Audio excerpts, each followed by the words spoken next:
We had the meeting of the Dream Mission and all the concerned officials and departments and stakeholders from the community, private sector, as well as faith-based organizations participated in this particular review meeting. It was a very positive and very fruitful meeting that we had, and certain very important decisions we have taken where we have given a clear indication to the health department as well as the social welfare department to set up minimum infrastructure in different locations. For example, there are many district headquarters that don't have a detox as well as a de-addiction center. So we have decided and given instruction today to social welfare as well as health department to examine and work and take the step forward to have either in the government hospitals, and if not in government hospitals, in any of the private or any of the faith-based organizations or any other organizations and NGOs who are willing to work with the government, that there should be minimum one detox and one de-addiction center in every district headquarter.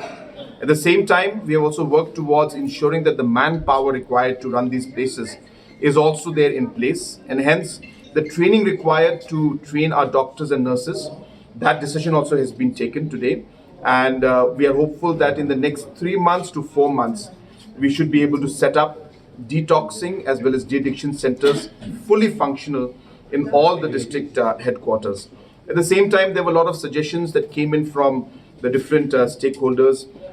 regarding creation of SOPs, of running these addiction and detox centers, how the community should be participating, how the community should be involved in the whole process. And all those areas were discussed. I don't want to go into details. It's a very long discussion. At the same time, from the point of view of the regulation and overall enforcement, we had a detailed discussion as the DG and other officials were present from the police department, and therefore very, very strict instructions and directions have been given that areas where which are hotspots and areas where we have information that different kind of drugs or substances are being sold in an illegal manner, that police has been asked to crack down on these locations. And therefore the decision has been made, and very regularly, as I said,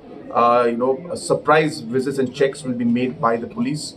and this will be done in a very, very strict and aggressive manner, and the police has been asked to leave no stone unturned to ensure that this activity starts. Maybe we cannot go to all locations in one go, but we will start with the main areas where we feel that there has to be a very strong action from the police. So apart from the fact that the police has been very successful in catching the supply side, but the retail part where the sales takes place and where our youth and others are affected because of the the sale by certain individuals, we want to even go down to that level, and we want to ensure that the police now acts very firmly, and CCTVs will be put up in these locations, manpower will be increased in these locations, surprise checks will be made by both in fact all police, excise department as well as the community will work together to ensure that necessary action is taken in all these places.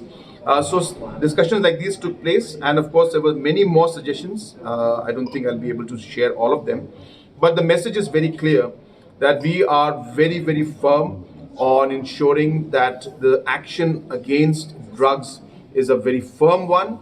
I want to send the message to the people at large that the government is very, very serious on this, and you will see very, very aggressive action in the coming days. And as I said, whether it's from police department, health department, social welfare, or the community, we will be all working together to ensure that we are able to control as well as we're able to act against this entire menace of drugs in our state.